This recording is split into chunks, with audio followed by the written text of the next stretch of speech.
This is off topic, but you took out a light bulb in New York in your hotel and then smashed it on the ground. Thank you for listening. Did you ever find out why your brain did that? No. Do you think maybe it was the beginning of the herpes virus? It was making me do things? You think so? You think your herpes was I don't know. talking to you? I want to give myself the benefit of the doubt, or rather I should say, the reason I say I did it on purpose is because I don't want to let myself off the hook and say, oh, I slipped. But because here's what I definitely did on purpose. I looked at a light bulb cover, and I was like, huh. And I just wanted to pull it off. Why? What was fascinating about the light bulb? I wanted to see how easy. I wanted to say, does that just come right off? And it did. It just pulled right off. Or does it You're screw? talking about the casing that enclosed the bulb, like a globe of glass over the bulb to make it a little softer. And I was like, it's keeping that on, just not being pulled. Your own curiosity is the only thing that keeps it on there. Lack of curiosity keeps it on. When he tells you stories, is it tempting to say, were you drinking? Or do you just have to? No, because Dan and I live in a state of half inebriation. Sometimes he asks, "Were you sober?" Like if it gets confusing, like if it's a story about me, finding my car keys. Our friend Greg Proops severed a tendon in his thumb by doing the exact same thing. He was in London and pulled the... Does he have shingles too? No, not that I'm aware of. It might be in his back. Yeah. I will have to check. A bulb went out. He tried to pull the casing off, and the glass shattered. And but the bulb went out. That's like half a reason to do it, right? Yeah, that's a full reason. Right. That is a full reason. You're right. I did the math on it. I still would have called somebody and said, "Hey, would you do this?" Well, I'm Polish. I would have called two people. We just went back to 1980. How many Polish people does it take to wonder to tell about this joke in 2018? I'm gonna. That guy you can hear in the back is Rob Schraub. Don't worry about him. He should just be mic'd. He should just be lav mic'd over there. There's no reason for Rob to not have a microphone. I wanted to think that because we all evolved from the same amoeba, basically, and then even though we branched off. That there's some part of us that's similar to the moth when we get that drunk, that we're just like, that's why drunk guys do what a moth would do if it had hands, which is just fuck with a light bulb. Like a Danto you were in a hotel room, I take it. What's that? You were in a hotel? Yeah. Yeah, there's also a lack of permanence in hotels. Well, it's also mystery too. You know how your own light fixtures work. Do you really? Well, when you first get a new place, you don't and remember all the business that you have to go through when that first light goes out in that first room, and you're like, "What the fuck? How does this flower work?" Okay. You know, yes, and you're like, so in a hotel, it's all your first day, and you're like, "What the fuck? What's this?" Okay, so thing? that makes sense. But then you have it in your hand. Now you want to smash it. I want to say I didn't because that seems so juvenile. You want to say a lot of things, but it's in my hand. How do I get it out of my hand? You wanted to hear it smash. You wanted to see how it smashed. You wanted to see what you can get away with. It's a new place. How do the floors work? There's two things that cause me rage in hotel rooms. I'm in a hotel a lot because they do a lot of travel comedy gigs. Humble brag. No, that is a humble brag. Some people might just be in hotels sometimes, but I'm in them the a lot. TV remotes never work. You have to fight with the TV remote constantly. And then when you shut the door and you got the do not disturb, I always put the do not disturb thing on because I don't need the housekeeping to come every 5 seconds. Because if I want to come back and they're there, every time you shut the door, thing flies off. Like make it so that it stays on the doorknob. I'm glad we talk about the real issues on this show. Yeah.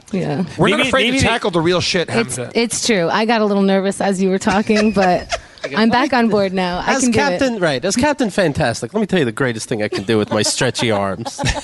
I can put on the Do Not Disturb sign and slink right back in as it closes. I'm not talking about that. It usually stays on when it goes back because the air sucks it back in.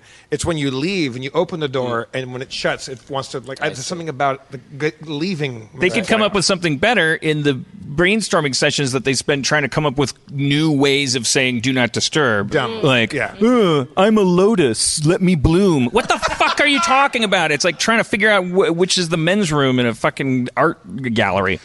What do you mean, Picasso's? What is that? Yes. I'm shingling in here. I just pictured you looking for the bathroom. You're like, fuck it. You take your dick out and people start pointing. I don't know why. I'm sorry. Maybe it's the shingles. What is the origin story of your friendship between you and Keith and Chemda? We don't talk about it. Yeah, we don't. But it's working out, and that's what matters. Are you friends? Yeah, we are. We try to be. I'd say we're yes, friends. Yes. I mean, how long have you known each other? What's your backstory? I think we've known each other for like 15 years now. We met at an open mic. It was a weird open mic where you got to do literally anything for 8 minutes. So we've watched someone, drink their own urine or... Enjoy. That is the weirdest.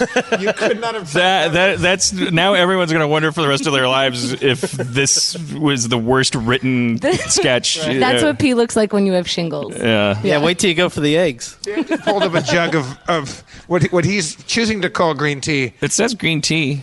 Well, it might be green pea.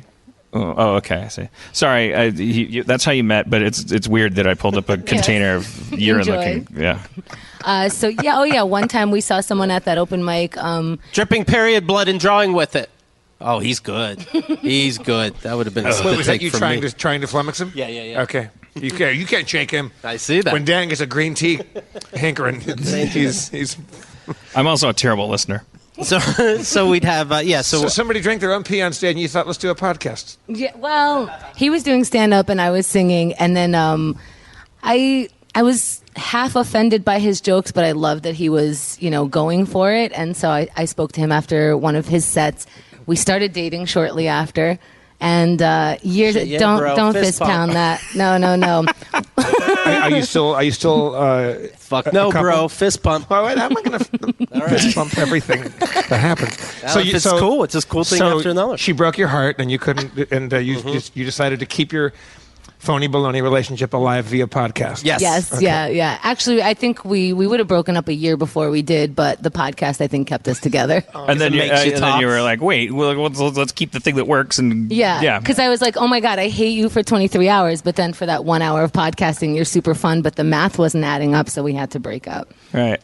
I keep wanting to ask. I don't know how many more times I'm going to say your name, but I know you have to have this conversation every time. But I'm just curious what is your take on how much do you prefer being put behind the ch? Like how do you say your own name? Chemda. You go for it, but if I do that, I feel it's say it. Say my name. Chemda. Like it feels like I'm doing like a character. Say it again. Chemda. How does it feel now? It felt still weird. Go back to when you were 5. Chemda. No, Dad, not with the buckle end. And now Chemda, say it. Chemda. How's it feel now? Oh, good. Okay. It's like Cracker Jack and so apple I've been pie. saying Chemda, and I'm wrong. It's got a h in it. It's got a It's got a Chemda. Yeah. All right. You were born in Israel? Mm-hmm. But raised in New York since you were 4. Yes. Really? This is why we broke up. He's the worst listener. And your eyes are hazel. What you had a whole you have a whole singing thing. I did going. some singing, yeah. That's all I know is singing things. Like you have an album in addition to but you've done backup on other like people's stuff. I've collaborated with people on world music and dance music and all kinds of different things. There's probably one of the most, I don't know which, it's popular in different genres, but Conjure One, which was from Delirium, which is world music. Some people know that with Poe and Sinead O'Connor. Oh yeah, I was on an album with Poe and Sinead O'Connor.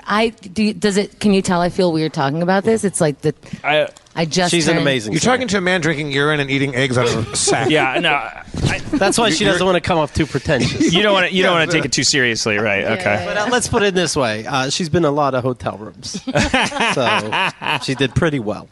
Are you guys kind of like in your partnership as far as like your dynamic? Do you think of yourself as more the will they won't they kind, right? No, is Chemda the does she bring in the is there a contrast? Are you like broing down and fist bumping and she's like Mother Gaia like trying to make you more likable or yes. Okay. Yeah, she's definitely more spiritual. She's definitely deeper. She thinks that everybody has good qualities. He thinks that's weird. Do you think everybody has good qualities? I think I think that nobody has good qualities. I go through those phases, you know. Like I'm not in that phase right now, but when I'm down, I don't even think anyone has any good qualities. Like, but then when I'm relatively stabilized, like, or up, I feel like everybody's the hero of their own story. Like, there's no such thing as a bad person. But you think everyone's stupid. That's me, like, pretty down. Like, yeah. I mean, like when I'm up, I'm like, well, what's stupid? You know, like, what is that? Like, who says that guy over there eating a brick is like smarter than me or dumber than me? Like, maybe he's a genius at brick eating. Like, I don't really, feel dumber than, you know, some people about other stuff, you know. I do see some people talking to themselves in New York, you know, just having conversations with nobody across the street, you know, and then responding. And I go, what if they're right? What if they see something that we don't see? And what if there is a person over there? I over time have become like, I can relate to them because I do a lot of talking to myself at home, and I think it's just me having fun and doing voices. But no, I'm crazy. I sing and rap and talk while I make a sandwich or take a shower. Yes. Like I'm only a paycheck away from being the guy on the street who's Right. rapping on the street corner. That's why you wear a tie. You're trying to fool everybody. No, my suit is the only thing holding me up. Yeah. Yeah, because not to be glib about it, but like if they're homeless, then that's you know, they're going to do a couple things that you do it in your own home, like out on the sidewalk. Right. Yeah. But I don't think that's the real reason why someone's talking to themselves on the sidewalk. That's they're singing in the shower. I think they're mentally ill, and they got project myself into a person that if I were homeless and out of work, then I would probably be a guy that was making a lot of noise out in the street. Like I for different reasons, maybe or maybe not. I don't know. Yeah, if I wasn't worried about like, oh man, I hope someone reads my screenplay, and I don't want to, once I was committed to homelessness, yeah, I'd be like talking about it a lot. I'd be like, this is great, or this sucks, or look at me, like what are you eating over there? It looks stupid. Like a nice dog. How do you know when you're finished? That kind of stuff. Like heckling. Right. You know who's mad about you right now is every homeless person watching you being in a comfy bed that someone brought you because talking about how I'd out homeless them. I wasn't saying I'd do it better. I saw. You know what? This is the freakiest thing I ever saw. Well, when I was like younger in Milwaukee, I was like a 20-something. Like, you know, I think about this all the time too. Even when I hear people that are like, you know, like that I get, they're like, oh, you're so stupid, like you're fucking Nazi on Twitter or whatever. But like, I remember being like I just thought all homeless people were like bums that couldn't get it, that were like oh, I don't want to get a job, so someone give me some money. Like, and I remember talking to this a friend of mine, like who was a comic, and she's like doing some volunteer thing for homeless people, and I made some comment, and she's like, what the fuck is that? What are you talking about? What do you think homeless people are? And I'm like, I don't know. They're like people that don't have jobs and stuff. She's like, they're mentally ill people that don't have a support system. Like, do you know what schizophrenia is? Do you know? It just kind of like blew my mind. And like, but before that, I was still an adult and still smart and still thought that I was right about everything. And it's not like she was an encyclopedia or showed me anything. It was just like one person going like, you moron, like what, you don't even know what these things are because you don't even think about them. And then when I moved to LA, one of the first things I saw that freaked me out, because in Milwaukee all the homeless people die off like once a year. They break into everyone's cars and just die while they're trying to get warm, and like mosquitoes. I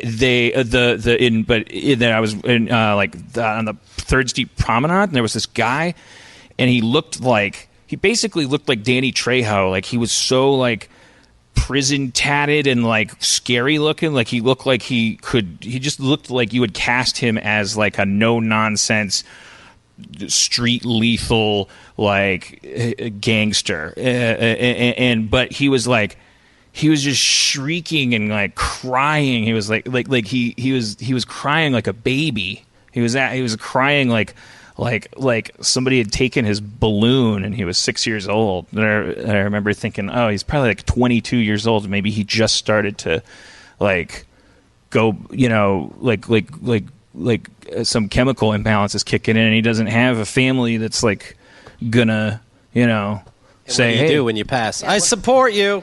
see No, you. exactly. It was like you could see everybody like, what do? You have to treat the person like a ghost, because you walk up to somebody who's like. But it's weird. It's like they're not always just like talking to a fire hydrant. It's like the person was simply emoting. But it's funny how strict our standards are for what you're supposed to be doing and feeling, and how empathic we are. We're like, oh, that guy's not supposed to be that sad about anything. Like nobody was looking around for his missing kid. We knew. He was crazy because, and I did air quotes for the people listening, because we just knew immediately. But it's funny how like that amount of empathy results in just like we're like insects too. Like we just go, oh, he's a dysfunctional ant, so like clear path. And anyways, you look like you're probably going to say something 20 minutes ago. I'm just enjoying. This is so surreal. I'm like, oh, nighttime stories with Dan Harmon. I was gonna say that I feel like a lot of people experience that in New York. Like you're constantly around people, and we don't really have cars. We don't have a car, so we're riding in public all the time. And you'll have these breakdown moments, and maybe more women than men because men's tear ducts are kind of blocked. But fuck yeah, bro! I know with all our hard dicks. Yes, with your very And our very super giant hard balls. dicks. Yeah, giant balls that I don't even know how you carry those things. In It's our like, tear ducts. Yeah, maybe. I see. Yeah, Okay. what a lot of women don't know is that when we're not showing our balls, they're right up in our tear ducts, keeping us from crying. That clears up so much. And when they're soft, we go to For Hims. Oh, I thought you were playing the. I thought that was ad music. Accidentally hit my iPad with one of my balls. Sorry, what were you saying? So I think every woman I know has this story where she was crying on the train, and there's like different responses. Most of the time, another woman will pass you a napkin or a tissue from her purse, and that's it. That's all you get. It's like, we feel you. Now, shut that shit down by the time you get to the office. Wow. Yeah. I give nice. my phone number. Yeah. I'm like, for help, call. So we'll see. Should we bring up? When I was when I was 10 or 11, I was in New York with my mom. We were in a subway, and like Double A or whatever that one is, and there was a guy that was ranting and raving about Reaganomics and trickle down, and he was screaming at everybody, and nobody just gave him the time of day. Everyone's reading the newspaper, looking at their shit, doing their thing. And he was screaming, and pulled out a knife, like a small knife. Still, nobody gave him the time of day, like he's not going to do anything. But the moment he walked up to my mom and started screaming, all the men stood up. They all put their newspaper down, like, okay, like, you can bluster around me, but like the moment he started doing that to a They woman. took out their knives. Yes. We were here first. You're never alone. I thought that Never guy was going to turn out disconnected. to be Alan Greenspan, because he was raving about economics. All right, let's. And that's why I broke the light bulb. Thank you. Yeah, That was a good story. I think I maybe Keith, just you want to held get in it. bed? You want to crawl in there? You want to make this a? Do you ever get so drunk that like you just turn into you're just an animal? It's right before you pass out. Hopefully you're off the road, out of public, but you're just like, you have reduced yourself to nothing but cortex. So I think if I did break that thing on purpose, it was because I had been. That's what I had achieved that state. I was like, just looking at it like I was on an alien planet and wanted to know how gravity worked. Like I was Did it feel good? It feels like it would feel good. I remember my emotional response to it shattering, going like, I just stood there, and then I remember going, huh. But it was more like, it wasn't about the thing, because it like, did exactly what glass is supposed to do when it breaks, but I was looking at myself and going, huh. That's what I do with my What a time. broken person. You can just drop a human being from even the height of comfort and privilege, and it'll just like, it just shatters. Like what it was like I pulled myself out of, like, because I have nothing to, because I had nothing to be upset about. I did this thing. I think that's why rock stars like trash hotel rooms, because it's like you can't manage all of the. Everything's fine. Oh, here's another thing that would make me want to trash a hotel room is when I've spoken about it before. When they ornamentally put the Kleenex like in a little beautiful lotus shape, and then you take those out because those have been handled and folded into origami by the person who presumably had been cleaning up somebody else's poop. No offense to the housekeeping industry, which is a noble, wonderful profession. You take that out. I don't know where the offense would have came from. And no offense, poop handlers. But then you take out the lotus blossom with 5 to 12 Kleenexes, and that's all of them. And then you fucking throw it out, and you have no Kleenex now except the ones that have been origamied into sadness.